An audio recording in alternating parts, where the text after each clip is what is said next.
ಇದರಲ್ಲಿ ಮೊನ್ನೆ ಜಂತರ್ ಮಂತರಲ್ಲಿ ಒಂದು ಹೋರಾಟ ನಡೀತು. ಅದರಲ್ಲಿ 2,500 ಮುಸಲ್ಮಾನರನ್ನು ಟಾರ್ಗೆಟ್ ಮಾಡಲಾಗಿದೆ, ಡಿಟೈನ್ ಮಾಡಲಾಗ್ತಾ ಇದೆ. ಮುಸಲ್ಮಾನರು ಏನಾದರೂ ಒಂದು ಹೇಳಿಕೆ ಕೊಡಲಿಲ್ಲ, ಅನ್ನ ಸಂತರ್ಪಣೆ, ನೀರು ಸಂತರ್ಪಣೆ, ಸಹಾಯ ಮಾಡಿದಕ್ಕೆ ತಗೊಂಡು ಹೋಗಿ ರಾತ್ರಿ ಕಣ್ಣಿಗೆ ಬಟ್ಟೆ ಕರ್ಕೊಂಡು ಹೋಗ್ಬಿಡ್ತಿದ್ದಾರೆ. ದ್ವೇಷ ಭಾಷಣಕ್ಕೆ ಪ್ರಚೋದನೆ ನೀಡಿದ ಆರೋಪದ ಮೇಲೆ ಸಿಟಿ ರವಿ ಅವರನ್ನು ತಕ್ಷಣವೇ ಎಂಎಲ್ಸಿ ಹುದ್ದೆಯಿಂದ ವಜಾಗೊಳಿಸಬೇಕು ಎಂದು ಶಿವಮೊಗ್ಗ ಪೀಸ್ ಆರ್ಗನೈಸೇಷನ್ ಅಧ್ಯಕ್ಷ ರಿಯಾಜ್ ಅಹಮದ್ ಆಗ್ರಹಿಸಿದರು. ಶಿವಮೊಗ್ಗದಲ್ಲಿ ಪತ್ರಿಕಾಗೋಷ್ಠಿ ನಡೆಸಿ ಮಾತನಾಡಿದ ರಿಯಾಜ್ ಅಹಮದ್, ಇತ್ತೀಚಿನ ದಿನಗಳಲ್ಲಿ ಕೆಲವು ಬಿಜೆಪಿ ನಾಯಕರಿಂದ ಸಾರ್ವಜನಿಕ ವೇದಿಕೆಗಳಲ್ಲಿ ಧರ್ಮಾಧಾರಿತ ಹಾಗೂ ಪ್ರಚೋದನಕಾರಿ ಹೇಳಿಕೆಗಳು ಹೊರಬರುತ್ತಿವೆ. ಇದು ದೇಶದ ಸಾಮಾಜಿಕ ಸಾಮರಸ್ಯಕ್ಕೆ ಗಂಭೀರ ಆತಂಕವನ್ನು ಉಂಟು ಮಾಡುತ್ತಿದ್ದು, ಮುಸ್ಲಿಂ ಸಮುದಾಯದ ವಿರುದ್ಧ ಮಾಡಿರುವ ಆಕ್ಷೇಪಾರ್ಹ ಹೇಳಿಕೆಗಳನ್ನು ಖಂಡಿಸುತ್ತೇವೆ ಎಂದರು. ಬಿಜೆಪಿ ವಿಧಾನ ಪರಿಷತ್ ಸದಸ್ಯರಾದ ಸಿಟಿ ರವಿ, ಪ್ರತಾಪ್ ಸಿಂಹ ಮತ್ತು ಬಿವೈ ವಿಜಯೇಂದ್ರ ಹಾಗೂ ಕೇಂದ್ರ ರಾಜಕೀಯ ನಾಯಕರ ಹೇಳಿಕೆಗಳು ಅನೇಕ ನಾಗರಿಕರಲ್ಲಿ ಮತ್ತು ಮುಸ್ಲಿಂ ಸಮುದಾಯದಲ್ಲಿ ನೋವು, ಆತಂಕ ಹಾಗೂ ಅಸಮಾಧಾನವನ್ನು ಉಂಟುಮಾಡಿವೆ. ಇಂತಹ ಹೇಳಿಕೆಗಳು ಸಮಾಜದಲ್ಲಿ ಪರಸ್ಪರ ವಿಶ್ವಾಸವನ್ನು ಕುಗ್ಗಿಸಿ ಧರ್ಮಗಳ ನಡುವೆ ಅನಗತ್ಯ ಉದ್ವಿಗ್ನತೆ ಉಂಟುಮಾಡುವ ಸಾಧ್ಯತೆ ಇದೆ ಎಂದರು. ಮುಲ್ಲಾನಾ ಹಬೀಬುರ್ ರಹಮಾನ್ ಲೂಧಿಯಾನಿ ಅವರ ಕುಟುಂಬವು ಭಗತ್ ಸಿಂಗ್ ಅವರ ತಾಯಿಗೆ ದಮನದ ಸಮಯದಲ್ಲಿ ಆಶ್ರಯ ನೀಡಿದ ಐತಿಹಾಸಿಕ ಘಟನೆಯನ್ನ ಉಲ್ಲೇಖಿಸಿದ ರಿಯಾಜ್ ಅಹಮದ್, ಇಂದು ಜಂತರ್ ಮಂತರ್ನಲ್ಲಿ ಆಹಾರ ವಿತರಿಸಿದ ಜುನೈದ್ನಿಗೂ ಇರುವ ಸಂಬಂಧವು ಭಾರತದ ಇತಿಹಾಸದ ಪುಟದ ಉತ್ತರವಾಗಿದ್ದು, ಇಂತಹ ಅನೇಕ ಉದಾಹರಣೆಗಳು ಇವೆ ಎಂದು ತಿಳಿಸಿದರು.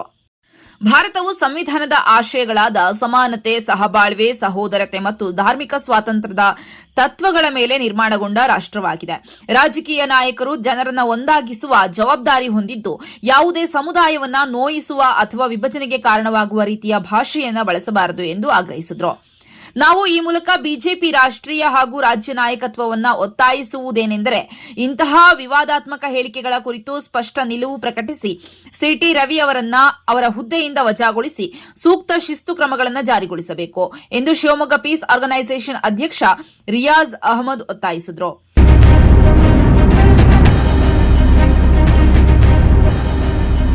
ಒಂದು ಸಣ್ಣ ಬ್ರೇಕ್ ನಂತರ ರಿಯಾಜ್ ಅಹಮದ್ ಏನ್ ಹೇಳಿದ್ರು ಕೇಳೋಣ ಬನ್ನಿ.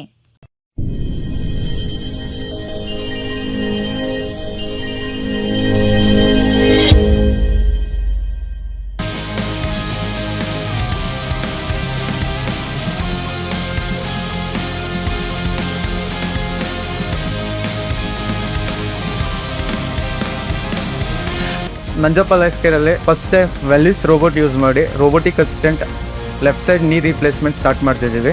ಆ system is directly from USA, imported one. So ತುಂಬ ಜನ ಕೇಳ್ತಾರೆ ರೋಬೋಟಿಕ್ ರಿಪ್ಲೇಸ್ಮೆಂಟಿಗೂ ಕನ್ವೆನ್ಷನಲ್ ರಿಪ್ಲೇಸ್ಮೆಂಟಿಗೂ ವ್ಯತ್ಯಾಸ ಏನಂತ. ಸೊ ರೋಬೋಟಿಕ್ ರಿಪ್ಲೇಸ್ಮೆಂಟ್ ವ್ಯತ್ಯಾಸ ಏನಂದರೆ ನಿಖರತೆ ಜಾಸ್ತಿ ಇರುತ್ತೆ. ಈ ನಾವು ಕನ್ವೆನ್ಷನಲ್ಲಿ ನಾವು ಮಾಂಸಖಂಡ MCL ಲಿಗಮೆಂಟ್ ಅಂತ ಇರುತ್ತೆ, ಲಿಗಮೆಂಟ್ ರಿಲೀಸ್ ಜಾಸ್ತಿ ಮಾಡ್ತೀವಿ. ಸೊ ಪೇಷಂಟಿಗೆ ಪೋಸ್ಟ್ ಸರ್ಜರಿ ಪೇನ್ ಇರುತ್ತೆ. ಬಟ್ ನಮ್ಮ ರೋಬೋಟಿಕ್ಸಲ್ಲಿ ನಾವು ಅದನ್ನು ರಿಲೀಸ್ ಮಾಡೋ ಅವಶ್ಯಕತೆ ಇರಲ್ಲ. ಮತ್ತು ಮೊಬಿಲಿಟಿ, ಅರ್ಲಿ ರಿಕವರಿ ಇರುತ್ತೆ, ಮತ್ತು ಅಲೈನ್ಮೆಂಟ್ ಪ್ರಿಸೈಸ್ ಬರುತ್ತೆ. ಇದರಲ್ಲಿ ಡಿಫ್ರೆಂಟ್ ವೇರಿಯೇಷನ್ ಬರುತ್ತೆ. ಒಂದು ಕೈನೆಮ್ಯಾಟಿಕ್ ಅಲೈನ್ಮೆಂಟ್ ಅಂತ ಕರಿತೀವಿ, ಒಂದು ರಿವರ್ಸ್ ಕೈನೆಮ್ಯಾಟಿಕ್ ಅಲೈನ್ಮೆಂಟ್ ಅಂತ ಕರಿತೀವಿ. ಸೊ ಈ ಸಿಸ್ಟಮ್ ನಮಗೆ ಸರ್ಜನ್ಸ್ಗೆ ರಿಯಲ್ ಟೈಮ್ ಇಮೇಜಿಂಗ್ ಕೊಡೋದ್ರಿಂದ ನಮಗೆ ಎಷ್ಟು ಆ್ಯಕ್ಯುರೇಟಾಗಿ ಬೋನ್ ಕಟ್ ಮಾಡಬೇಕು ಮತ್ತು ಎಷ್ಟು ಆ್ಯಕ್ಯುರೇಟಾಗಿ ಹ್ಯಾಂಗಲಲ್ಲಿ ಇನ್ಸಿಷನ್ ತಗೋಬೇಕು ಅನ್ನೋದಕ್ಕೆ ಹೆಲ್ಪ್ ಆಗುತ್ತೆ.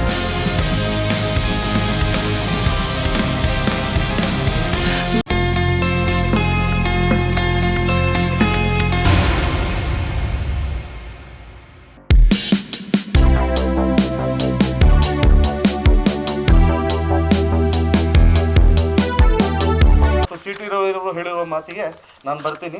ಇವರು ಹೇಳಿದ್ರು ಮುಲ್ಲಾ ಅಂದರೆ ನಾನು ಗೂಗಲಲ್ಲಿ ನೋಡಿದೆ ಮುಸ್ಲಿಮರಲ್ಲ ಅಂತ ಹೇಳಿಕೆ. ಇವರು ಮುಸ್ಲಿಮರಲ್ಲ, ಅದು ಯಾವ ಗೂಗಲ್ ಅಂತ ಗೊತ್ತಿಲ್ಲ, ಅವ್ರು ಸರ್ಚ್ ಮಾಡಿದ್ದು. ಇಲ್ಲೇ ಗೂಗಲ್ ಏನು ಹೇಳುತ್ತೆ ನೋಡಿ. ಮುಲ್ಲಾ ಎಂದೇ ಇಸ್ಲಾಮಿಕ್ ಧರ್ಮಶಾಸ್ತ್ರ, ಇಸ್ಲಾಮಿಕ್ ಥಿಯಾಲಜಿ ಮತ್ತು ಸರಿಯಾ ಕಾನೂನಿನಲ್ಲಿ ಶರಿಯಾ ಲಾ ಶಿಕ್ಷಣ ಪದವಿದ ಅಥವಾ ಅಧ್ಯಯನ. ಈಗ ಮುಲ್ಲಾ ಅಂದ್ರೆ ಯಾರಪ್ಪ ಅಂದ್ರೆ ಇಸ್ಲಾಂ ಧರ್ಮದಲ್ಲಿ ಮುಲ್ಲಾ, ಇಸ್ಲಾಂ ಧರ್ಮದ ಬಗ್ಗೆ ತಿಳಿದುಕೊಂಡವರು, ಅದ್ರ ಬಗ್ಗೆ ಅಧ್ಯಯನ ಮಾಡಿದವರು, ಆಮೇಲೆ ಬುದ್ಧಿವಾದ ಹೇಳೋರು, ಇಮಾಮ್ಗಳು ಅಂತ ಕರಿತೀವಿ, ಮದ್ರಸಾ ಗುರುಗಳು ಅಂತ ಕರಿತೀವಿ. ಈಗ ಮುಸಲ್ಮಾನರೇ ಅಲ್ಲ ಅಂತ ಹೇಳಿಬಿಟ್ಟು ಇವರು ನಾನು ಆಮೇಲೆ ಪೊಲೀಸ್ನವ್ರು FIR ಮಾಡಿದ್ರು. ಪೊಲೀಸ್ನವ್ರು FIR ಮಾಡಿ ನೋಟಿಸ್ ಕೊಡಕ್ಕೆ ಹೋದರೆ ನೋಟಿಸ್ ಹರಿದಾಕ್ತಾರೆ. ಅವ್ರಿಗೆ ಮೇಲೆ ಮತ್ತೆ ಅದ್ರ ಮುಂದೆ ಯಾವುದೇ ಪ್ರಕರಣ ದಾಖಲಾಗಲ್ಲ. ಅದೇ ಈಗ ಏನಾಗಿದೆ ಅಂದರೆ ವೆಸ್ಟ್ ಬಂಗಾಲಲ್ಲಿ 14 ಮುಸ್ಲಿಂ ಯುವಕರನ್ನು ಅರೆಸ್ಟ್ ಮಾಡಿದ್ದಾರೆ. ಅದರಲ್ಲಿ ಒಂದೇ ಒಂದು ಹಿಂದೂ ಮತ್ತು 13 ಜನ ಮುಸಲ್ಮಾನರು.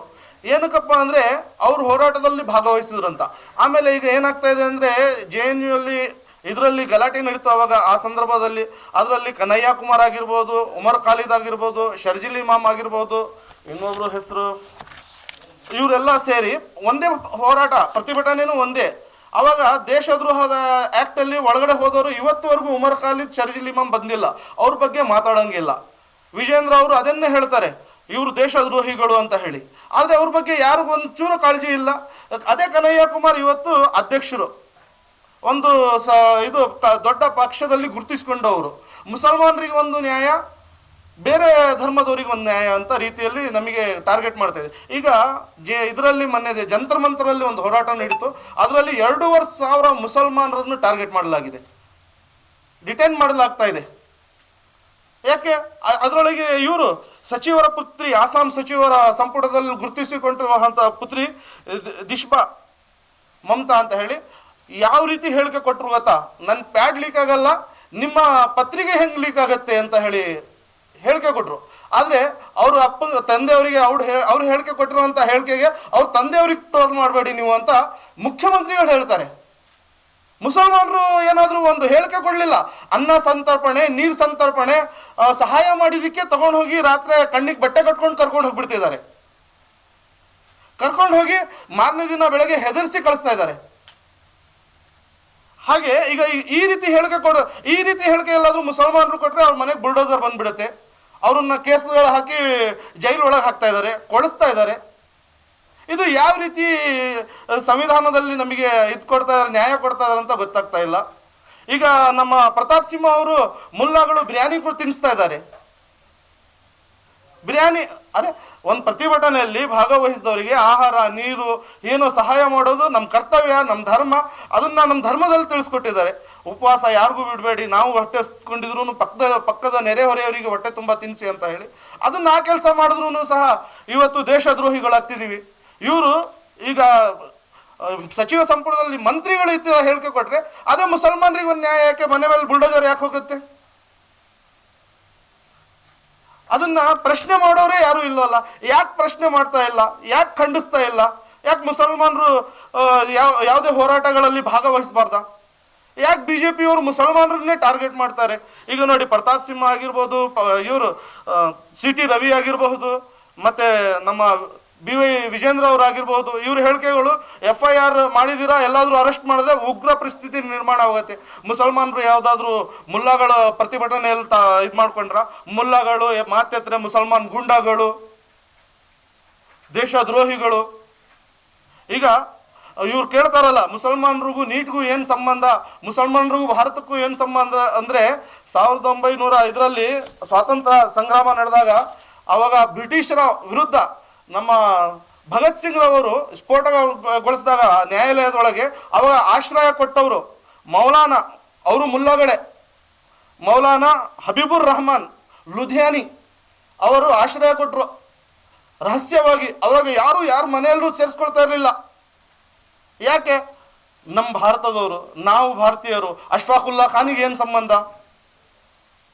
ಅದನ್ನ ಅಟ್ಲೀಸ್ಟ್ ಜನರಲ್ ನಾಲೆಡ್ಜ್ ಆದ್ರೂ ನೋಡ್ಕೋಬೇಕು. ಮುಲ್ಲಾ ಅಂದ್ರೆ ಮುಸಲ್ಮಾನ್ ಅಲ್ಲ ಅಂತ ಹೇಳಿ ಗೂಗಲಲ್ಲಿ ನಾನು ನೋಡಿದೆ ಅಂತಾರೆ. ಜನರಲ್ ನಾಲೆಡ್ಜ್ ಆದ್ರೂ CT ರವಿ ಅವ್ರಿಗೆ ಬೇಕು. ಅದರಿಂದ ಅವರು MLC ಪದದಲ್ಲಿ ಇರೋಕ್ಕೆ ಸಾಧ್ಯನೇ ಇಲ್ಲ. ಯಾಕಂದ್ರೆ ಇವತ್ತು ನ್ಯಾಯ ಅನ್ನೋದು ಹೆಂಗಾಗ್ಬಿಟ್ಟಿದೆ ಅಂದ್ರೆ ಶ್ರೀಮಂತರಿಗೆ ಒಂದು ಇದು ನ್ಯಾಯವಾಗುತ್ತಿದೆ, ಬಡವರಿಗೆ ಒಂದು ನ್ಯಾಯ. ಯಾಕಂದ್ರೆ ಬಡವರು ಮುಸಲ್ಮಾನರು, ಅದರಲ್ಲಿ ಮುಸಲ್ಮಾನ್ ಅಂತ ಗುರ್ಸ್ಕೊಂಡ್ರೆ ಸಾಕು, ಜೈಲಲ್ಲೇ ಕಳೆಯೋದು, ವರ್ಷಗಟ್ಟಲೆ ಟ್ರಯಲ್ಲೇ ಆಗಲ್ಲ ಮುಸಲ್ಮಾನರಿಗೆ. ಅವ್ರು ಯಾವ ರೀತಿ ಬೇಕಾದರೂ ಹೇಳಿಕೆ ಕೊಡ್ಬೋದು ಮುಸಲ್ಮಾನ್ ಗುಂಡಾಗಳು. ಮತ್ತೆ ಏನೇ ಇದ್ರು ಅವರು ಆದೇಶನೇ ಅವ್ರದ್ದು ಫರ್ಮಾನ್ ನಾಮ ಅಂತಾರಲ್ಲ, ಆ ಥರ ಜಾರಿ ಮಾಡಿಬಿಡ್ತಾರೆ. ಇದರಲ್ಲಿ ನಿನ್ನೆ CT ರವಿ ಅವ್ರು ಮಾತಾಡ್ತಾ ಹೇಳಿದ್ರು, ಭಾರತ್ ತೇರೆ ತುಕಡೆ ಹೋಗೆ ಇನ್ಶಾ ಅಲ್ಲಾ ಅಂತ ಹೇಳಿ. ಈ ಪದಗಳು ಯಾರು ಹೇಳಿದ್ರು? ಅಲ್ಲ, ಅವ್ರು ಹೇಳಿದವರು ಇವರಿಗೆ ಎಲ್ಲಿಂದರೂ ಫುಲ್ ಟ್ರೈನ್ ಆಗಿ ಬಂದಿರ್ತಾರೆ. ಜನರನ್ನ, ಮಾಧ್ಯಮದವರನ್ನ ದಿಕ್ತಪ್ಪಿಸುವಂತಹ ಕೆಲಸ ನಡೀತಾ ಇದೆ. ಅದು ಯಾವಾಗ ತೋರಿಸ್ತಾರೆ? ಯಾವುದಾದ್ರೂ ಒಂದು ಘಟನೆ ತೋರಿಸ್ತಾರೆ. ಇದ್ರದ್ದು ಬೆಂಗಳೂರಿಂದು ಅಲ್ಲಿ ಪೊಲೀಸ್ ಸ್ಟೇಷನ್ ಸುಟ್ಟಾಕಿದ್ರು, ಕೆಲವೊಂದು ಅದಕ್ಕಿಂತ ದೊಡ್ಡ ದೊಡ್ಡ ಉದಾಹರಣೆಗಳು ಇವ್ರ ಹತ್ರ ಇದ್ದಾವೆ, ಬಿಜೆಪಿ ಪಕ್ಷದಲ್ಲಿದ್ದಾವೆ. ಇವತ್ತು ಭಾರತದ ಅಭಿವೃದ್ಧಿ ಯಾವ ರೀತಿ ಇದೆ, ಶಾಲೆಗಳು ಬಂದಾಗ್ತಾ ಇದ್ದಾವೆ, ಅದು ಮತ್ತೆ ಬೇರೆ ಬೇರೆ ಸಮಸ್ಯೆಗಳಿದ್ದಾವೆ ದೇಶದಲ್ಲಿ. ಇವತ್ತು ಮಾತ್ರ ತೋರಿಸ್ತಾ ಇರೋದು ಮುಸಲ್ಮಾನರು ನೋಡಿ ಈ ಥರ ಮಾಡ್ತಾ ಇದ್ದಾರೆ. ಇವತ್ತು ಆದಷ್ಟು ಹೆಚ್ಚು ಕಮ್ಮಿ 80% ಇರುವ ಬೇರೆ ಸಂಖ್ಯಾತರ ಜನರನ್ನು ವಂಚಿಸ್ತಾ ಇದ್ದಾರೆ ಬಿಜೆಪಿಯವರು. ಇವರು ವಿದೇಶದಲ್ಲಿ ಇವ್ರ ಮಕ್ಕಳೆಲ್ಲ ಓದೋಂಥವ್ರು, ಇಲ್ಲಿನ ಮಕ್ಕಳಿಗೆ ನೀಟ್ ಪೇಪರ್ ಲೀಕ್ ಆದರೂ ತೊಂದರೆ ಇಲ್ಲ, ಬೇರೆ ಪತ್ರಿಕೆಗಳು ಲೀಕ್ ಆದರೂ ಪರವಾಗಿಲ್ಲ, ಅದ್ರ ಬಗ್ಗೆ ಮಾತಾಡಬಾರ್ದು, ಮತ್ತೆ ಅದಕ್ಕೆ ಸಹಾಯನೂ ಮಾಡಬಾರ್ದು ನಾವು. ಹಾಗಾಗಿ ಇದನ್ನ ನಾವು ಖಂಡಿಸ್ತೀವಿ. MLC ಇದರಿಂದ ಸ್ಥಾನದಿಂದ ಹುದ್ದೆಯಿಂದ ವಜಾಗೊಳಿಸ್ಬೇಕಂತ ನಾವು ಆಗ್ರಹಿಸ್ತಿದ್ದೀವಿ. ಆದರೆ ಇಂಥ ಹೇಳಿಕೆಗಳನ್ನು ಮತ್ತೊಂದು ಈಗ ಒಂದು ಮೊನ್ನೆ ಇವರು ಯಾರವನು ಕೆರೆಹಳ್ಳಿ ಒಂದು ಸ್ಟೇಟ್ಮೆಂಟ್ ಕೊಡ್ತಾನೆ, ಖತರ್ನಾಕ್ ಸ್ಟೇಟ್ಮೆಂಟ್.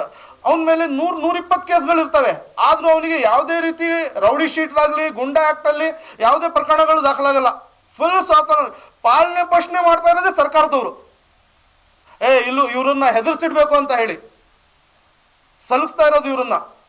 ಹಿಂಗೆಲ್ಲ ಇದ್ದಾಗ ಮುಸಲ್ಮಾನರು ಯಾವುದೇ ರೀತಿ ಒಂದು ಮಾತಾಡಂಗಿಲ್ಲ. ಇಷ್ಟು ಬಿಡಿ, ಆ ಪಾಪ ಜುನೇದ್ ಆಹಾರ ನೀರು ಜಂತರ್ ಮಂತರ್ನಲ್ಲಿ ಕೊಟ್ಟಿದ್ದಕ್ಕೆ ಅವ್ರ ತಂದೆಯವರನ್ನ, ಅವರ ಆ ತಂಗಿಯ ಮನೆ ಕಡೆಯವರನ್ನ, ಜುನೇದಿನ ಸ್ನೇಹಿತರನ್ನ ಪಾನ್ ಕಾರ್ಡ್ ಅಂತೆ, ಆಧಾರ್ ಕಾರ್ಡ್ ಅಂತೆ ಎಲ್ಲ ದಾಖಲೆಗಳನ್ನು ತಗೊಂಡು ಹೋಗಿದ್ದಾರೆ. ನಾಳೆ ದಿನ ಯಾರಿಗೂ ಗೊತ್ತು, ಅವರೇ ಅಕೌಂಟ್ ಬೇರೆ ದೇಶದಿಂದ ಹಣ ಹಾಕಿ ಬರ್ತಾ ಇದೆ ಅಂತ ಪ್ರೂವ್ ಮಾಡಿದ್ರೆ ಹೆಂಗ್ ಪ್ರೂಫ್ ಮಾಡೋಕ್ಕಾಗತ್ತೆ? ಇವತ್ತು ನ್ಯಾಯಾಲಯದಲ್ಲಿ ಟ್ರಯಲ್ಗಳು ನಡೀತಾ ಇಲ್ಲ, 6 ವರ್ಷ ಆದರೂ ನಮ್ಮ ಪ್ರಕರಣಗಳು ಮುಂದ್ಗಡೆ ಬರ್ತಾ ಇಲ್ಲ. ಯಾರ ಹತ್ರ ಹೇಳ್ಕೋಬೇಕು, ಯಾರಿಗೆ ಹೇಳಬೇಕು ಅನ್ನೋದು ರೀತಿ ಇದಾಗಿದೆ, ವಾತಾವರಣ ಸೃಷ್ಟಿ ಮಾಡಿದ್ದಾರೆ. ಯಾಕೆ ನಾವು ಭಾರತದಲ್ಲಿ ಮುಸಲ್ಮಾನರು ಸ್ವಾತಂತ್ರ್ಯ ಹೋರಾಟದಲ್ಲಿ ಭಾಗವಹಿಸಿಲ್ಲ? ಇವತ್ತು ಇಂಡಿಯಾ ಗೇಟ್ ಮೇಲೆ ಹೋಗಿ ನೋಡಿದ್ರೆ CT ರವಿಯವರಾಗಿರ್ಬೋದು, ಇಲ್ಲ BJP ಅವರು, ಎಲ್ಲ ಪಕ್ಷದವರು, ಬನ್ನಿ ನಾವು ಹೋಗ್ತೀವಿ, ನಿಮ್ಮ ಜೊತೆಗೆ ಬರ್ತೀವಿ. ಇಂಡಿಯಾ ಗೇಟಲ್ಲಿ ಎಷ್ಟು ಮುಸಲ್ಮಾನರು ಸ್ವಾತಂತ್ರ್ಯ ಹೋರಾಟಗಾರರು ಇದ್ದಾರಂತ ಅಲ್ಲಿ ಸಂಖ್ಯೆಯಲ್ಲಿ ಕಲ್ಲಲ್ಲಿ ಕೆತ್ತ ಹಾಕಿದ್ದಾರೆ. ಹಂಗಿದ್ರೂ ಇವತ್ತು ನಾವು ದೇಶಭಕ್ತರು, ನಾವು ದೇಶ ಪ್ರೇಮಿಗಳು ಅಂತ ಹೇಳ್ತಾ ಅದನ್ನ ಪ್ರೂವ್ ಮಾಡ್ತಾ ನಾವು ಸತ್ತು ಹೋಗ್ತಾ ಇದೀವಿ, ಇದೇ ಮಣ್ಣಲ್ಲಿ ಸೇರ್ತಾ ಇದೀವಿ. ಆದ್ರೂ ಸಾಬೀತುಪಡಿಸೋಕ್ಕಾಗ್ತಾ ಇಲ್ಲ. 1947ರಿಂದ ಸ್ವಾತಂತ್ರ್ಯ ಬಂದು 2014ರವರೆಗೂ ದೇಶ ತುಂಬಾ ಅಚ್ಚುಕಟ್ಟಾಗಿ ತುಂಬಾ ಚೆನ್ನಾಗಿ ನಡೀತು. 2012ರಿಂದ ಈ ಹೇಳಿಕೆಗಳನ್ನ ಸ್ಟಾರ್ಟ್ ಆದವು. 2014ರಲ್ಲಿ ಅಧಿಕಾರಕ್ಕೆ ಬಂದ್ರು. 2014ರಿಂದ 2020ವರೆಗೂ ಇದೇ ರೀತಿ ಹೇಳಿಕೆ. ಇನ್ನು ಇವತ್ತು ಸ್ವಲ್ಪ ಹಿಂದೂ ಬಾಂಧವರು ಎಲ್ಲ ಸಂಖ್ಯಾತರು ಎಚ್ಚೆತ್ಕೊಳ್ತಾ ಇದ್ದಾರೆ. ಇವತ್ತು ಮುಸಲ್ಮಾನ್ ಹಿಂದೂ ಅಂತ ಹೇಳಿ ಇವತ್ತು ನಮ್ಮನ್ನ ದಿಕ್ಕು ತಪ್ಪಿಸ್ತಾ ಇದ್ದಾರೆ. ಇಲ್ಲ, ಇದನ್ನ ಎಚ್ಚೆತ್ಕೊಳ್ಬೇಕು, ಪ್ರಶ್ನೆ ಮಾಡಬೇಕು ಅಂತ ಹೇಳಿ. ಆ ಪ್ರಶ್ನೆ ಅಲ್ಲಿ ಹಿಂದೂ ಮುಸ್ಲಿಂ ಮಾಡೋಕ್ಕಾಗಿಲ್ಲ ಜಂತರ್ ಮಂತರಲ್ಲಿ. ಅದಕ್ಕಾಗಿ ಮುಸಲ್ಮಾನರನ್ನ 2,500 ಮುಸಲ್ಮಾನರನ್ನ ಟಾರ್ಗೆಟ್ ಮಾಡ್ತಾ ಇದ್ದಾರೆ. ಇಂಥ ಪರಿಸ್ಥಿತಿ ನಿರ್ಮಾಣವಾಗಿದೆ. ಇದರಿಂದ ತುಂಬಾ ಮನಸ್ಸಿಗೆ ನೋವಾಗ್ತಾ ಇದೆ. ನಮ್ಮ ಸಮುದಾಯದ ಮುಖಂಡರಲ್ಲಿ, ಮುಸ್ಲಿಂ ರಾಜಕಾರಣಿಗಳಲ್ಲಿ ಹೇಳೋದು, ಇಂಥ ಹೇಳಿಕೆಗಳನ್ನು ಅಟ್ಲೀಸ್ಟ್ ನೀವು ಖಂಡಿಸಿ. ಇಲ್ಲ, ಈ ತರ ಮಾಡ್ತಾ ಇರೋದು ತಪ್ಪಂತ ಸರ್ಕಾರದ ಗಮನಕ್ಕಾದ್ರೂ ತನ್ನಿ. ನಾನು ಇಷ್ಟನ್ನೇ ಹೇಳ್ತಾ ಇರೋದು, ಇಷ್ಟನ್ನೇ ಕೇಳ್ತಾ ಇರೋದು ನಾವೆಲ್ಲ. ಯಾಕಂದ್ರೆ ಇವತ್ತು ಇದ್ರು ಜನ, ನಾನು ಕರ್ಕೊಂಡು ಬರ್ತಾ ಇದ್ದೆ, ನಮ್ಮ ಸಂಘಟನೆಯವರು ಇದ್ರು, ಬೇರೆ ಬೇರೆ ಎಲ್ಲರೂ ಗುರುಗಳಿದ್ರು. ಆದ್ರೂ ಇವತ್ತು ತೋರಿಸ್ಬೇಕಾಗಿತ್ತು. ನೀವು ಮಾತಾಡ್ಬೋದಲ್ಲ, ಯಾಕೆ ನೀವು ಒಳ್ಳೆ ಉನ್ನತ ಸ್ಥಾನದಲ್ಲಿದ್ದೀರಾ, ರಾಜಕೀಯದಲ್ಲಿ ಗುರುತಿಸ್ಕೊಂಡಿದ್ದೀರಾ, ಯಾಕೆ ನೀವು ಪ್ರಶ್ನೆ ಮಾಡ್ತಾ ಇಲ್ಲ ಅಂತ ಕೇಳ್ತಾ ಇದೀವಿ ನಿಮಗೆ.